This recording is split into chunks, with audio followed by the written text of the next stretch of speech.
My name is Rich Schmidt. I'm here with Bertony Faustin. We're at Abbey Creek Vineyard in North Plains. It's June 4th, 2018. And Bertony, we're going to start you out by asking you, why wine?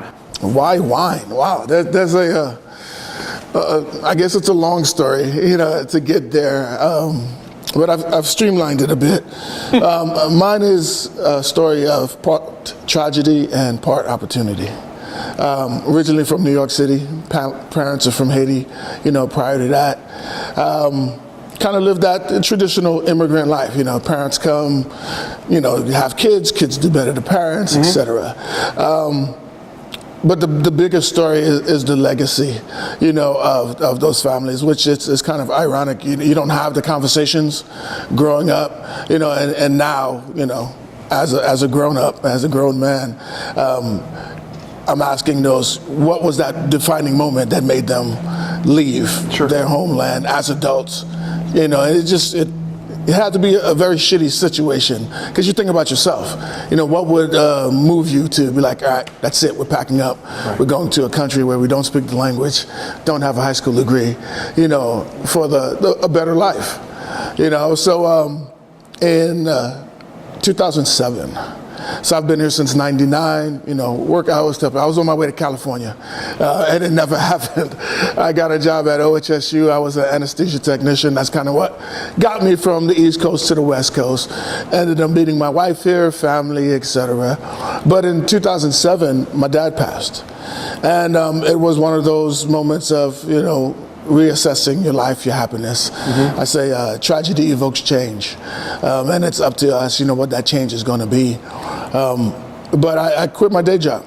It was one of those, it forced me to think about, what am I really doing? What is my happiness? And like I said, I go back to my dad's story. He came to the States in '69, sent for my mom and the other two kids, started working at a place, like a factory or whatever.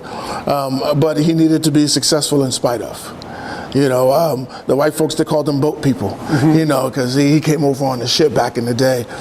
Black Americans called him Uncle Tom, because he was just grinding, doing his thing, taking care of his family. But even his fellow Haitians, they both shunned him here and abroad, because they felt that he made it and wasn't giving back. So since day one, my dad had to just own who he was and do his own thing.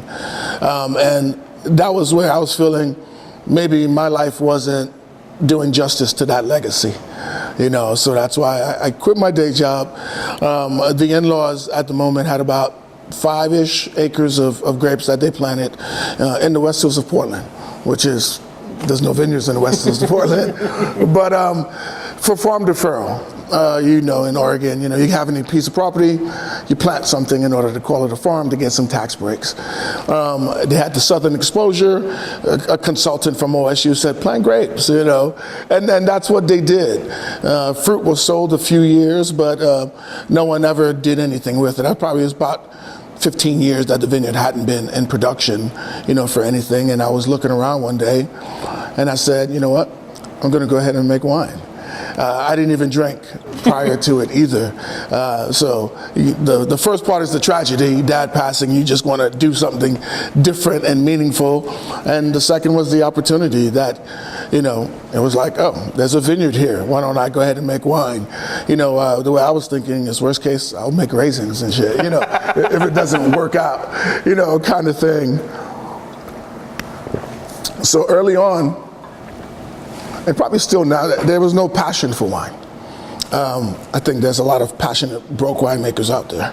The wine term, right? In order to make a small fortune, you start with the large one. But I'm from Brooklyn, so if it doesn't make dollars, it doesn't make sense. At the end of the day. So even me starting into the industry, I attempted to follow the route, and a lot of the traditional route is part of what kept me behind. Or I feel like, the whole idea, you got to have an estate vineyard. I planted another 7 acres. Now I've got about 12, 13 acres too many. That to me, it's a lose-lose situation, kind of thing. But that whole idea and romance of the industry just didn't make any sense to me. starting on. So early on, I just started to do things my way. That's kind of how I got into the wine industry, or why wine. Sure. To your first question, So yeah. So, was there a moment for you when you said you just kind of decided to make wine? Was there a realization as to what that was going to entail when you decided, I got grapes, I'm just going to learn how to make wine? Or like, at what point did you realize what kind of challenge that was going to be? I never had that kind of moment. And again, I accompanied that to, my past, and the way, my family did things. And it was kind of a subliminal passed on. It's almost like, like what they call it, instinct. Mm-hmm. I didn't think about those challenges or whatever because it didn't matter. I was at that point where I said, this is what I'm going to do. So what? I mean, everything has challenges, right? And again, especially at that moment, feeling, I was living my life safe. Those challenges didn't matter. It didn't matter what it was. This was my moment to say fuck it and just jump out there and, throw caution to the wind. The crazy day I dare, the better, it was going to be for me. So, I never really had that, wow, this is going to be challenging moments. And don't get me wrong, there was a lot of, scary moments at times, like what am I really getting into, things like that, but never to the point of anything to make me to stop. Kind of thing. So, yeah. How did you go about learning the trade once you decided? We had a family friend. He's actually one of the Volstecs. Oh, really? Oakno family. Oakno, yeah. He's a baby cousin to they're like the mafia and shit. You can't talk trash about the Volstecs in Oregon. Somebody's family somewhere. But he was just that sort of instigator, like, yeah, go ahead and do it, And so I guess kind of the comfort and confidence in the fact of having someone, whose family lineage, the pioneers in the industry, saying, yeah, go ahead and do it. It's, why not? And so that kind of gave me that early validation, like, sure, I'll just go ahead and jump on in, both hands, both feet, and kind of make this happen. Yeah. Did you do any kind of technical training, or was it all just kind of hands-on learning as you go? 90% was hands-on learning as you go. I did 3 months at Schmidt. I mean, it's like, okay, that's a wine college. I go. I'm allergic to school. I've been to a lot of school. It was never my thing. If you know any Caribbean families, if you're not a doctor, lawyer, engineer, you're a failure to the family. So all of my life, I've always been battling this. I go to school for 2 to 3 years, and then it's like, no, I want to do me, and I go to school for another 3 years. So. Schmidt only lasted 3 months, thankfully. I was driving there every day, But no, my first vintage was done at Helvetia Vineyards, which was right around the corner. I'll say this on record anyway, it doesn't matter. Helvetia taught me what not to do, personally. I made my first vintage, got the hell out of there. But there was a winemaker from David Hill, Jason Bull, was the consultant. Mm-hmm. And he was sort of my mentor without knowing he was my mentor. Because I'd be there, late at night doing cellar rat stuff, and he'd come in and I'd just kind of follow him around and read his notes after he puts everything in the books. So that's kind of where, learning the craft, kind of that hands-on. And even still to this day, this is year 10 for me, actually. My best is my next, so I'm always, I never feel like I know it all or I have it all. I'm always trying to do something better or hone that craft a little bit more, as I, keep going into this industry. Yeah. Do you have a favorite part of the job? Is there something that makes you the happiest? A little bit of each stage. Yeah. Obviously, you've been around vineyards. That you got from March to October, and so much goes on. It's amazing. When you look at it, from you do your winter pruning, and there's nothing, it's bare, and then all of a sudden you get shoots, and then now they're growing, So each one of those stages, when you get bud break, it's great, and then, you get behind because everything is happening too fast, and then you get bloom.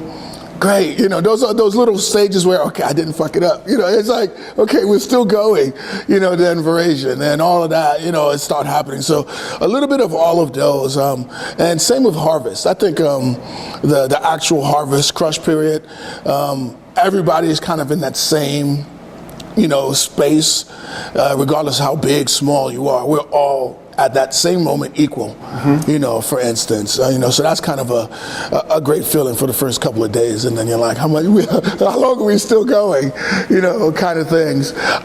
So those are kind of those love moments, you know. In between, there's all of the stress moments. You know, you don't want to ruin the batch. It's still there, bottling. All of that has its. But those are really those true, you know, wow, you know, you remember that. All right, this is why I decided to do this, because of this feeling here.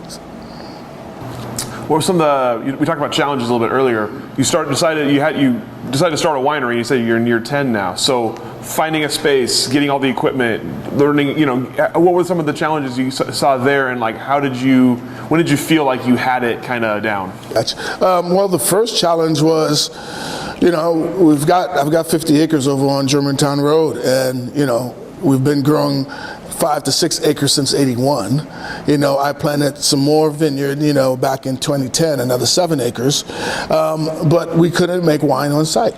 The county, I'm in Multnomah County, zoning, urban growth boundary, rural reserve, you name it. There was 40-year moratorium. There was all kinds of reasons why I couldn't. And then again, you know, early on trying to follow the regular model, you have your vineyard, you want to, you know, create your tasting room right where you're at. You know, so those were the biggest, like, okay, so what am I going to do if I can't do this on site? I've got a $100,000 garage that was supposed to be the winery until the county is like, you can't make wine here. It's like, put hammers down, everybody stop working, you know, so things like that were the biggest pain in the ass, you know, like, okay, what's next? You know, but again, fortunately, at the time of my life where, you know, tragedy, trying to, you know, sort of, you know, saying it doesn't matter, I'm going to keep pushing forward sort of feelings, you know, Multnomah County's like, you can't make wine here. It's like, all right, I can't make wine here. Now what? You know, what are we going to do next? Then I started looking at co-op spaces, you know, like the Carlton Winemakers studio, things like that. But just didn't fit. The idea didn't fit for me. You know how it is when you have roommates. You know, sounds good at first, but at the end of the day, like, why are you in the kitchen when I'm in the kitchen? You know, shit like that. So I just started, again, trying to find different ways in order to do, you know, do my craft. And I found North Plains, which was 15 minutes away from the house. And this was back in 2012 when I finally found North Plains. Small, it's your quintessential Coors Light kind of town. There's a bar for every church and a church for every bar. We've got 4 of them. But I was like, you know, this is going to have to be the spot. I was able to afford a building, you know, because it's not wine country. It's not Carlton, Newburgh, Dundee. I'm the hottest thing in town. I'm right off the freeway, you know. So every time there was this challenge, there was this blessing on the tail end, you know, early on, you know, like most challenges in life, you feel like, you know, they say, well, now what? You know, and you don't realize, okay, there's got to be that yang to that, you know, something positive turns it. And that's all I kept looking at. Each time there was a challenge, okay, now how can we parlay this into something positive to keep going? Because if not, we might as well just stop, right? You know, kind of idea. So those were the biggest challenges. And I think challenges that a lot of people in the industry face, you know, cash flow, number one, you know, so I still had to have a day job, you know, early on, like most people, but it wasn't your typical. I got a job at Sake One, you know, the world's largest American operated sake breweries in Forest Grove, you know, very big, small company, 20 employees, but that's production, tasting room, sure, etc. So again, I didn't want to work in another winery while I'm trying to, you know, create mine. So again, those were positive, you know, moments for me in order to kind of get to where I was going and my success here. It's a lot of alcohol work for someone who didn't drink before he started. Indeed. Right? Honestly, I still don't drink. I obviously taste, but yeah, no, I'm usually content with, a couple of ounces or something or whatever. I can taste, 20, 30 barrels in a day, but still, I never had that point of, I need to have a drink. Sure. I'll nurse a beer for like 3 days. So it's just kind of funny. But so this is often talking about a tough industry on relationships, families. Obviously, your wife's family had the acreage to start. Correct. What was her response when you wanted to kind of quit your day job and become a winemaker? Well, just again from my history, my background in the sense of how I worked or how I did things. Money is just money. Again, coming from New York City, family is Haitian, et cetera, you got this kind of hustle grind, I'll make money. So money was never the only reason why I needed to do something. And, I've been successful at every position in life, and it's not like, this is my goal, I want to go become, vice president. No, it's just the way my work ethic and how I did things, I always excelled, So she was very supportive and, in the sense of, okay, sure, go ahead and do it. Because she knew I was going to make something out of it. Her parents were different, and just like everybody else, because what is the idea of the industry paints, right? Mm-hmm. It's this whole exclusion model where if you're not pedigreed, if you haven't traveled the world, if you haven't done XYZ, you'll never be successful in this, sort of industry. So it's kind of funny. I look at it, now, but yeah, no, it was easy in that sense as for, my wife's side.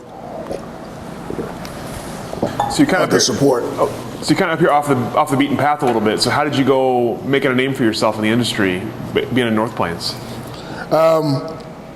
The working at Sake One was actually one of the best things ever. The sake industry is one of those with a reputation, right? Most people think you go to a restaurant, you order sake, it's hot, you either shoot it as a shot or a sake bomb. So now I was in this place of premium chill sake where I had to educate folks, on how to enjoy this beverage or what it's like. You still may not liked it when you left, but you knew that there were different sake, etc. And as I mentioned, Sake One being a very big, small company, over 100,000 cases a year. They sell sake back to Japan. I mean, that's amazing. But they needed a face at that point, and that was me. Talk about, not being the norm, sake brewery in Forest Grove, and there's a black guy in the tasting room when you come in, so I always excel at those kind of moments, and being an odd man out. So that gave me that confidence to, so it put me on a bigger stage working for Sake One while I was starting my label. So by the time I left in 2012, it didn't matter, I took most of their customers with me, because, when we do the big shows, I'm the sake guy. Everybody knows Bertony, so kind of thing. So, again, I had the confidence to do whatever. I could sell sake in Oregon. I could make some damn wine. That's pretty much easy, And again, like I said, those real serious moments, though, is what keeps me pushing or going forward is the thinking of my dad. Mm-hmm. In '69, to be able to do what he did, I can make wine. There's no way anything or any challenge in my life is going to be greater than, what my family went through personally back in the day. So that was always my, push for success. So we'll talk about your documentary in a second, but let's talk about just being a minority in the industry, in a really white industry, in a really white place to live. What was the reception like for you? How were you received? What kind of adjustments did you make? How did it all go? Well, early on, customers would come in and, you're doing your thing, and they're like, well, who's the winemaker? And I say me, and they're like, they kind of give you that, the dog head sideways, like, kind of feeling. Then you're talking, but you don't have a vineyard, do you? Yeah, I do. And, the same kind of thing. Well, you must have gone to UC Davis. No, I kind of, learned on, hands-on. And it just got old, that same. And the thing is, you got it from peers as well, at the wine shows or whatever, principals were there, owners and the same kind of thing. It's almost like they're trying to validate you, well, why are you here? Well, how long have you been working for Abbey Creek? Fuck you, I own Abbey Creek. It's just stuff like that. It gets under your skin after, a matter of time, and the shit was just getting old, so I felt that, that everyday pressure of having to validate, but again, I still kept doing what I did. I never really wanted to be different. I just wanted to make wine, and this is me, this is what I'm doing, kind of thing. Even early on with the wine industry is all about awards and medals. I did that up until 2013. And it was at I know the exact moment when I was like, okay, this is not for me, this is bullshit at the end of the day. I was at the McMinnville SIP. I got a gold medal for one of our wines. And obviously everybody wanted to try that. It was amazing, this and that. And if you've been at a show for 3 days, it gets boring some moments, so I kept moving the medal. And people loved everything that had the medal on. And then again, it was one of those, I mean, the industry is all about pitch, marketing. You make solid wine, no flaws, and at the end of the day, you can sell whatever, and that was another turning moment on the I'm just going to do me at the end of the day, because there's no perfect wine on paper. Once I realized that everyone wasn't going to be my customer, that gave me kind of the freedom, so it didn't matter if anybody cared whether I was the winemaker or not, etc. They just weren't my customer, and it didn't affect me anymore. I never had those challenges or the feelings of, okay, this is what I need to do so people can, know me as the winemaker. And it's kind of funny, even my outfit, the overalls, I purposely, intentionally wear them everywhere. Black tie events, all of that, because of that whole, what is a winemaker supposed to look like, sort of thing that I was going through. There was a Jesse Jackson event, black tie. They didn't say nothing about overalls. I had a black tie and my button down, so I figured, if I want people to look at me different or sit it, I'm just going to have to act different, and be different and do different, with a hip hop winery, things like that, so, and if you come into my space, there's pictures of me all over the place as well, to force them, this is me, this is my house, this is how we do, and that's how the documentary came to be. 2015, Oregon was celebrating 50 years of winemaking.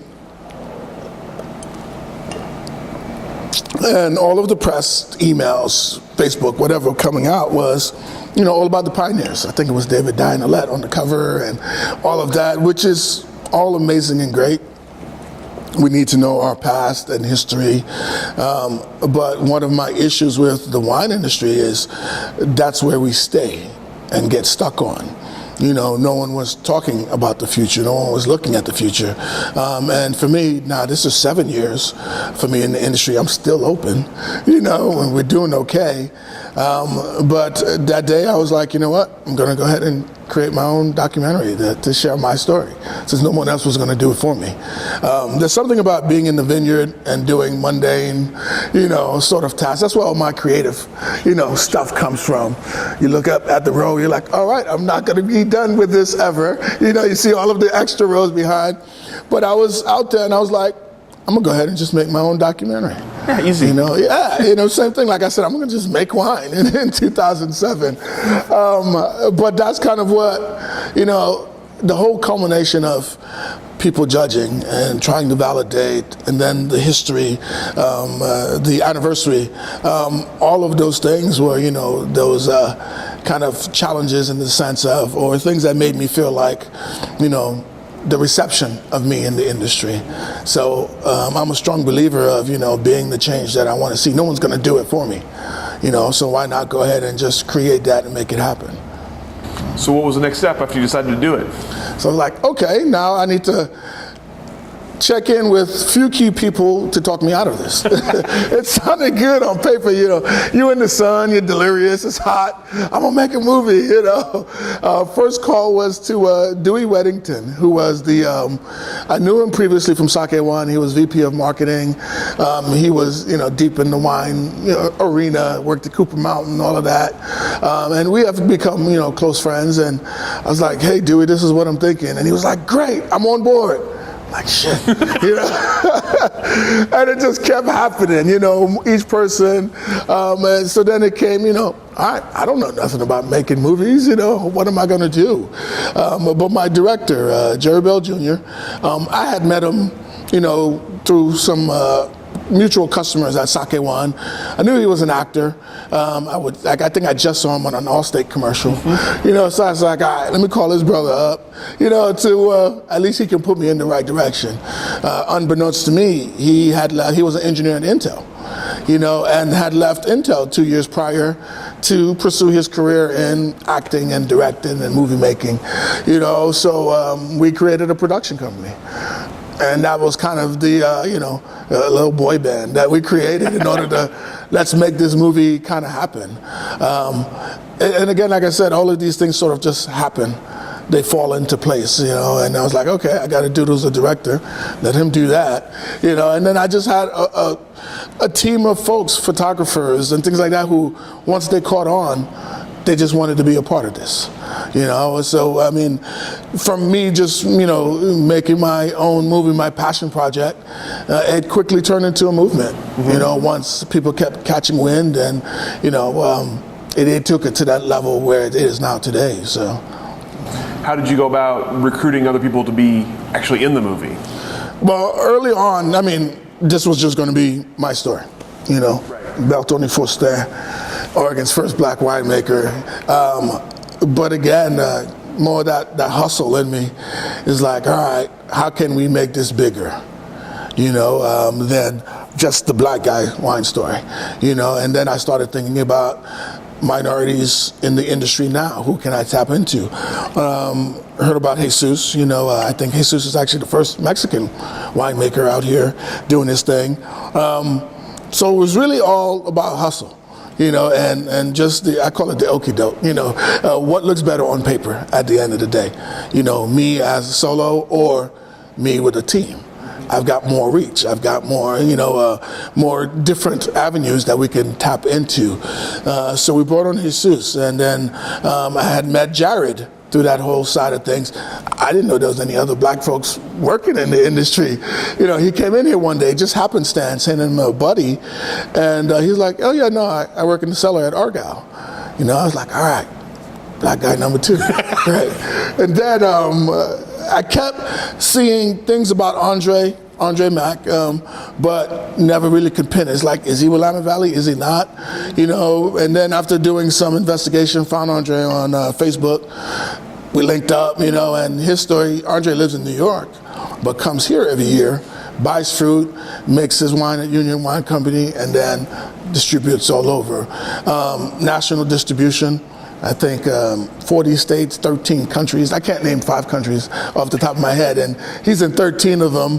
And the real strength about Andre was, again, I didn't want people to be like, oh, that's cute. Look at the little minority wine story with the small winemakers. Andre has reach. Andre's on this other scale, you know, so he gave, again, validation to, yes, we're minorities, and we can do it on a bigger scale too. You know, he's from the restaurant sommelier background. You know, he's on the road 250 days out of the year. I mean, but that's what he enjoys. You know, so I felt we needed Andre as an anchor in that sense as well. And then the other angle was we needed a woman. And then, you know, the LGBTQ side of things. Then we found Remy. She fits both, you know. But on a serious tip, you know, note, I mean, the dynamic that she brings in is when customers come into here, I'm black. You see that, you hear the music, whatever, you know, you either get over it sooner or what. But Remy, imagine that inner grief that you have to decide, do I out myself to every customer who asks, does your husband make wine? You know, and I felt that part of the story was going to connect with so many more people and that's what it's all about for me. It's like, how many people in regular lives and stories can I connect with, and that's how I put the squad together. There was another winery that was going to be my woman and lesbian side of things, but early on there was already a lot of headbutting. Good and bad, I love to collaborate. I'm all about partnership, and I think the more we were better together at the end of the day. But it takes some core people to understand that we all have a role, and your story is not better than my story or bigger. And early on, this is what was going on with these folks. So it was like, all right, I'm gonna have to cut you off the team. But again, because I had this vision of, we're all going to go out together and make this, amazing, sort of story. We're already out here taking the risk and putting our brands on the line for it. So why not find people that you genuinely like and you can be around and they get it, sort of thing. So that's how I put the squad together. When you approached Jesus and Remy and Jared and Andre, were they initially excited to do it? Were they initially nervous? Everybody was kind of excited. They were like, they started to mull it over. And what's interesting as well, and if you get to know me, you'll see all of those guys are winemakers in the sense of they're passionate about the industry. I'm not. I'm passionate about what wine affords me, the platform it gives me, the doors it opens, but like Remy, she wanted to be a winemaker since 8. Andre, same thing. Jesus, Jared, that's not me. To me, this is just my hustle right now. And what's next? Sort of thing. Where is it going to take me to allow me? So it was interesting, again, us with all of these different dynamics, or at least me, odd man out and everybody else in there. But everyone was excited, about the idea of making this happening. I still don't think, and even still today, I think they're excited, but they're still not as invested. And that's just going to be one of those things that no one can ever be, as invested as I am in this project, because it's mine, but. What did you hope to accomplish? What was your goal once you got to the point where, okay, I'm actually going to do this? What was your goal at the end? The end goal, and still right now, is to change the perception of what you do with wine, without wine. What does a winemaker look like? And how it's perceived. To me, I fault the industry. And then when I say industry, I mean marketing, in the whole, you can open up any wine enthusiast, whatever. What are the pictures, white folks, hipsters in the field having a picnic and shit. That's not us. That's not me. You're marketing to just this one small demographic. But what I wanted to change that whole perception of what wine is, or what wine can be. I'm still doing that today, but and it's again surreal seeing the people who agree, or actually, you move them and they're like, wow, I never thought of it that way. So I'm all about creating that social change. And I know some people might say, well, it's just wine, I just want to be able to drink it and enjoy it. No. Life is all about being intentional in everything we do, and I don't believe in, I can be serious about this, but it's just wine. I don't want to care. What does, somebody else posted that one time on Facebook on one of our, advertisements or anything about the documentary, what does it matter the color of who makes my wine? And to me, that's white privilege all day. You never had to think about that, where you have this other demographic of folks who never. I use my kids as an analogy. Until 2016, both of my kids, the only president they knew was Obama. After growing up 40-something years with white presidents, I never thought anything about, me being a president or my family or my kids, but my kids can now. Why? Because they saw one person, do it already. And it goes back to that. We've all grown up with the word token being something negative. But no, I'll be that token. It's just the coin. And I decide what value is put upon that. So I want to be that one face, that one marquee, that one eye that someone sees and, maybe I can do that too. And the real humbling and surreal is my emails. I get flooded monthly with emails from adults everywhere, international, national, saying they heard the story and how it inspires and empowers them, and not just to make wine, but that they can do that too, and I feel that the wine industry, and especially Oregon, we could be like tech was back in the day, or minorities in any industry, that portrayed the idea of we can't do this, or this is not for us, in that kind of wheelhouse. And for me, again, real end goal, if you think, and so again, some people might say, well, why so serious? It's just wine. Oregon has no next play. Oregon has done it all, right? Best region for what was it, best AVA, et cetera, for region for Pinot Noir, wasn't one of the domains who just took top honors, best wine in France, what else can we do? What else can you do to take it to the next level in the wine industry? I feel diversity is that angle. Why not? Oregon could be that state that has the most women, the most, diverse LGBT, most minorities, et cetera. I think that should be the angle to take it. And then, again, the okie doke. You get people buy wines out of emotion. How many more people could we add to this, the numbers of purchasing wine because it just feels good, as opposed to I buy wine because I want to talk terroir and all of this other bullshit you can Google. Stop thinking about the what and start focusing on the who. I think we saw much more wine, with that, as opposed to, our awards and accomplishments with best soil and et cetera. So for me, I feel that that's Oregon's next direction. I would love to start to create that shift. So you got Red, White, and Black finished. Correct. You've gotten it premiered. What's been the response from people who've seen it? Oh, it's been amazing. I personally am tired of seeing it. I've seen it too many times. and part of that reason saying that's not me anymore. I shot that in 2015. What's portrayed, or the person that's portrayed, is not me.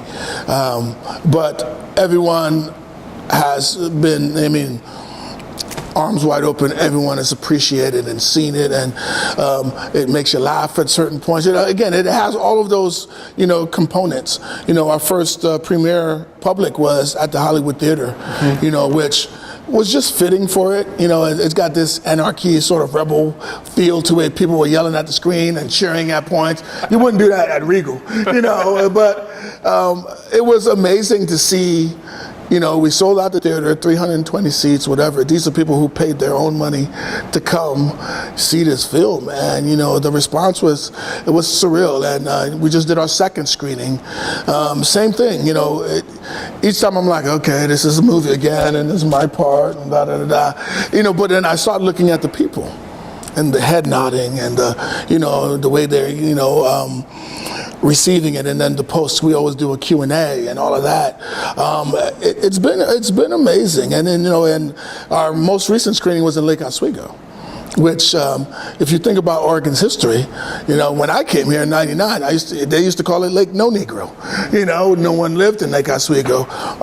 But we're right there on State Street at the Lake Theater. They actually put it on the marquee, and there was over, I'd say 10, 12 people, and these are older white folks, 40s, 50s, that came just because it was on the marquee.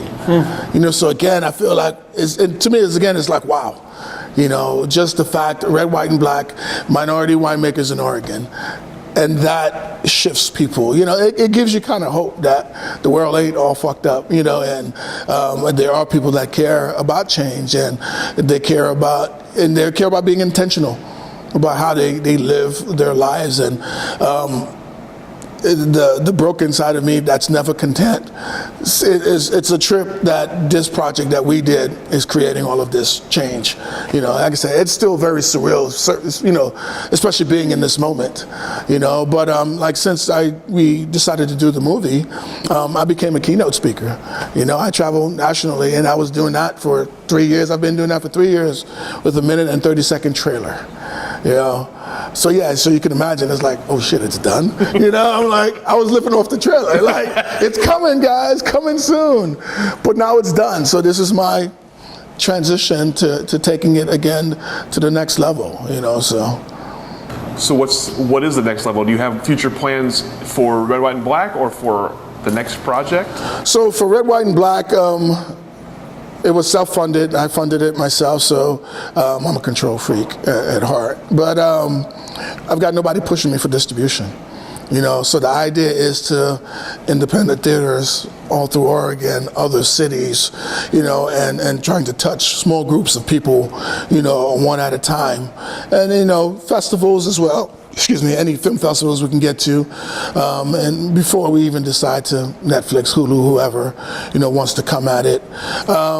Early on when I started, the plan was this would be the pilot for other industries that, you know, underrepresented folks are out here doing. Interesting. You know, so that's kind of in the back, you know, queue. You know, that's sort of the business mind side of that.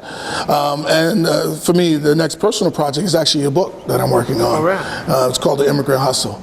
You know, and it's kind of, I feel in a way the documentary failed in the sense of it introduced you to me, but it didn't really give you enough nuggets. You know, and then the book is going to now take me out of this collab, you know, into following, you know, Bertony and where I go and what's next. And again, you know, it's simple, it sounds cliche, but just changing the world by changing the game.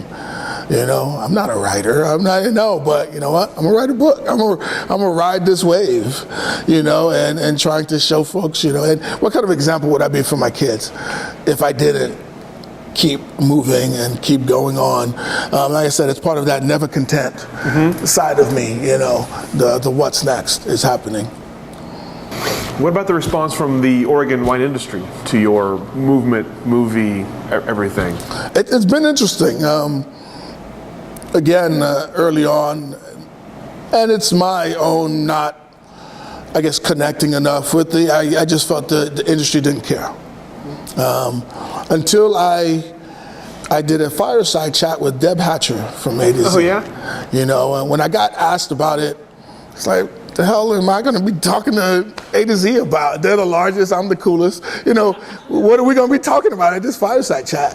And then I met Deb, and she's such an amazing woman. She showed me that you can be the largest winery, big, et cetera, and still make a difference. They're a B Corp. You know, they care about their staff, their employees, their vineyard workers, you know, things like that. And that was my kind of wow for me, eye-opening, and like, okay, she can still be where she's at and still care, you know, as well, and create change. And that was the other thing for me is I can only take Red, White, and Black and my movement a certain level, you know, because I don't have the street cred. But the Deb Hatchers do. Another surreal moment, I got an email from David Adelsheim. Oh, yeah? Yeah, he wanted to meet. And, you know, again, I was like, what the fuck does David want to talk to me for? You know, what are we going to talk about? And he's had this pivotal shift. He came here, we were talking, and he got selected to go to Miami to received the award for best region, you know, in the world. And he said he was looking around the room and it was nothing but white men, you know, and it forced him to ask this question, why? You know, and people he physically asked, you know, well, you know, there was the excuses why, you know, well, and it just didn't sit right with him. You know, he's known about, you know, what I'm doing, and he had invited me to submit an application to be on the board. Oh, really? The Oregon Wine Board, you know. So it's like, okay, you know, so change is happening.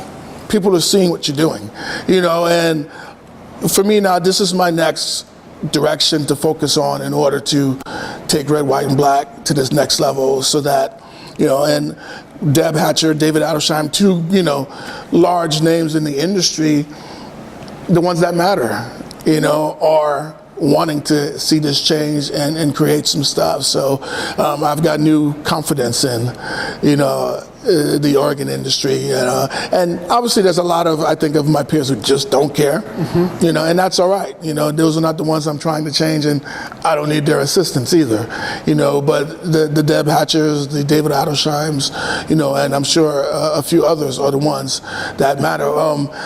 Gabby Keeler, Kramer, Trudy Kramer. When I first started the documentary, she sent me an email, saying, "Hey, Bertony, I respect what you're doing," and they didn't have to do that, So that's very humbling, for the guy who's like, "Fuck the industry, I'm just gonna do what I do," and not follow tradition, and for them to still see the bigger picture, of what I'm doing and how important it is. It's surreal, man. It is definitely surreal. So I definitely got some, some new respect for the industry and its true pioneers in that sense. Good. So you talk about kind of the cliche of the white male winemaker, but we also think of the sort of the cliche of the white wine drinker. Correct. So have you had a response from the African American community to you? Have you seen more? I've got 600% increase in black wine drinkers, or at least coming to the winery and tasting room. It's every weekend I get people from out of town who came to Oregon. They knew they would come to Oregon. They had to come find me, whatever, because they seen, they heard, etc. Again, to them, it's this respect of, wow, you're doing you, in this industry, and they truly appreciate, having a place. Because again, and unfortunately, I don't know how the industry got there. But, when you think about France, Italy, Spain, everybody talks about, you go to these countries and people bring you into their basement and they just want to share their craft. Wine is not, but all of a sudden, where did the pretentious and the I'm better than you, or, I know wine so I can ask you, oh, have you been to France? And, it's all of this shit. Where did that come from? And unfortunately, that's when you ask anybody about the wine industry, that's the first thing that we think about is the exclusion of it. So I'm that sort of the beacon for people to come, and my whole goal is to make people of color, and even the younger generation who feel like, I can't go to wineries, it's too snooty, or I don't know how to act or dress, comfortable in any scene with wine. It's just wine. Honestly, there's nothing special about it. You can buy wine at the gas station, so the shit is not really fancy, is it? So bringing that to me brings that down to, a regular level for everybody to enjoy. The fact that people come in and, it's a casual, sort of scene, there's R&B or hip hop playing, all of a sudden you can see their stress level goes down. You've seen the people like, I don't want to come in here, okay, terroir, clones, they're going through the mantra of what they need to say or how they need to act. But at the end of the day, I think I'm bringing more customers to the industry because of that. Now they feel like we can ask these questions, we can be comfortable, ordering whatever at dinner just because, sort of feel. So yeah, no, we still are getting, this population of people of color and minorities in general, coming through just because if they heard the story, So I feel that, we're increasing wine drinkers for everybody. Sure. So that's kind of the beauty there. That's awesome. You talk about the emails you've been receiving and the feedback. Have you heard from other young black men who are talking about getting into winemaking now or something similar? No, definitely. There's a couple. There's a brother in North Carolina. He's got he's got a little vineyard. He's planting his. He's trying to do his thing. I've got a lot of intern requests. From young black men out there. Heard the story and they want to follow in my footsteps in that sense. First thing I'm telling them is don't plant a vineyard. But it's again, I'm getting all of these emails and requests too. How can they come for an intern or just to bend my ear, about how did I get in my start or which direction can they go But even again, that for me, it sounds like, yeah, I'm this great, courageous pioneer challenge. I had to own that. I had to have that switch to, okay, I am going to be the pioneer, the trailblazer, because at the end of the day, no one wants to be judged, or you don't want to be anybody's representative because everyone's watching you. And then the first moment you fail, it's like, I let everybody down, kind of thing. So even for myself, I had to take that moment of, okay, I am going to own, being that beacon for everybody else, kind of thing. So that's a big burden to take. You say if you fail, it's like a superhero, right? Was it great power comes great responsibility? So yeah, no, indeed. Was there a point at which you felt you were good enough at what you were doing that burden didn't feel quite so burdensome, like that your wine was good enough that you were here? Indeed. And that was that same kind of, okay, I understood enough of what it takes to sell wine and make wine and make, good solid wine. I'm sure you do all of these interviews and winemakers that'll tell you they went and studied here and there. Making wine is easy. All right, Mother Nature does it. You remove the variables where you can screw up, and you make no excuse for it. This is what we got, But I got to that point by changing the customer, as opposed to the customer. The first issue to me in the wine industry is, okay, what's your best? I think the majority of the wineries are always pitting one wine against the other. That's kind of the bullshit of the industry. Everything I make is amazing. They're all just different, though. Okay, when you make the customer, you change the way the customer enjoys, and again, it goes back to the sake. It's all about context. What am I doing? I've got a wine for every occasion.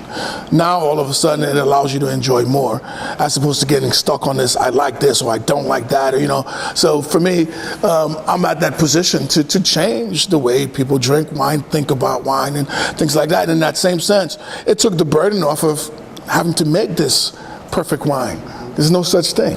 I don't have to make a perfect wine. I just got to make an unflawed wine, at the end of the day. So you got those other projects now, and you talk about you're a hustler, and you're not sure. Are you planning on, is Abbey Creek a future thing for you? Are you thinking of doing something different? Do you have an idea what this looks like in 20 years? Abbey Creek, for right now, is definitely, in the future. This is year 10. So many people, and again, I think what hurts vineyards, wineries, et cetera, is the traditional business model, and you got to keep growing and bigger and better. You go to wineries and tasting rooms, everyone loves to tell you how many cases they make.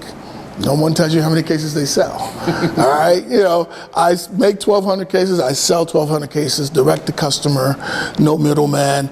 So I kind of just found my lane, and as long as I could maintain this lane, and that also allows me to keep the integrity of who I am, how I do things, my way, etc. So as long as I can maintain that, this is going to be around for as long as it needs to. Kind of in that idea. But just like anything else I do, after I get to whatever point of building, we'll call them customer base, but fans and people that follow you, I can do anything. And it's just what's my next opportunity, to where it goes. I think the wine thing is really going to be, here for quite a while because, again, of the platforms and the doors it opens. I'm using that whole wine is fancy thing, to get me into places. And then once I'm there, then I'll let you know how cool and everyday regular, person I am. So no, I mean, for me, that's my crowbar. That's my, that's what's opening doors and doing it. But again, another thing that now what I'm doing is I have a line of, I call it wines for a cause. Just like any business, once you start, you get nonprofits all day. Everybody wants you to cut a check. Makes no damn sense to me. And the only currency they have is awareness. I've got enough awareness. I don't need your awareness. I don't need my logo on your website to make me donate X amount of cases. So what I've been challenging folks is buying in, partnering up. We do a 25 case minimum. We do a private label. They design the label, and they do the promotion and marketing. Once that X amount sells, they get their 20% cut for doing that. So in the same sense, we're helping awareness for other groups, other projects, doing bigger things with just Abbey Creek, instead of, because I could have made a 2015, but no, I made 25 cases of a 2015 Pinot for this group, for that group, for the other. So again, I'm using wine as my tool, as my leverage to make the place better, to be able to help others. So yeah, like I said, it's my tool for for making my life for the people around me better, as well. So yeah, no, it's always going to be sitting around in that. What's been the response to that, Wines for a Cause? And it's so funny when you see these nonprofits, when you put the idea in, they're like, that makes sense, because again, unfortunately, no one ever challenges it, or I guess they just deal with the Nikes, the Intels who have, they need the subliminal, images out there, so they just cut checks, but it forces people to have some ownership about what they do, and on the back end, customer-wise, that's the biggest scam in the world. This is for the cause. We're helping these, crippled children here. So, it's like, I'll buy that. So now I'm selling wine again on top of that, and so again, to me, it's too easy. It's just too easy, at the end of the day. But again, I still get those good feelings. We're helping others. It's making a difference while making a living. I don't need to be taking a loss I don't need to be this martyr, in order to help others, and bring people up with me. So what are some of besides just pure size, what are some of the changes you've seen in the industry since you started? What are some of the biggest transformations you've noticed in the Oregon wine industry? Honestly, I haven't noticed much, because still, now there's 700 wineries now and growing. I stopped doing the shows, Newport or Portland Seafood, etc. That's not my customer. That is not my model. Unfortunately, I don't see the industry changing in the sense of progression. There's still people with small labels popping up, but they're still following, the same silly model. Last year at Harvest, there was 100 tons of Pinot Noir in the valley available for sale.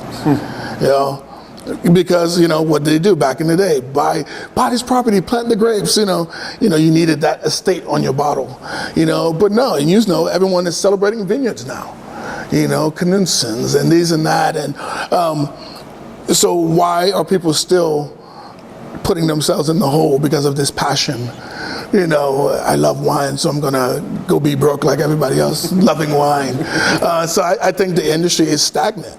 The Oregon industry. Like I said earlier, what's our next step? We don't have one. Everyone's still trying to make this amazing Pinot Noir. Now what? So I have not seen this transition yet. Of the Oregon wine industry becoming greater, per se. What change would you like to see? What would make you say that it's becoming greater? I would love to see that more of the urban winery model. I guess so. If anything, growth that is happening now. That was that. Because Hip Chicks were the first, right? 15 years ago. But more of that model, I think, is more of a successful and making it, and that allows it also to not feel so much of as exclusive. Because right now, if I don't have a vineyard, I can't make wine. Now what? So more of that model, like the urban winery started popping up, the Carlton Winemaker Studio, where we're under one house. You buy your fruit, it's okay. I know people who grow grapes but make shitty wine. So having vineyards don't necessarily mean success. But I would love to have that being more of what's being pushed and marketed. This collaborative, collective, as opposed to, go get your vineyard and go do you, over there, and you'll be great. Now I seen Sterling Bank, I think. Is it Sterling or Silver? One of the wine banks, that are in the magazines and everything. They had an article in the New York Times on how to be successful in the wine industry.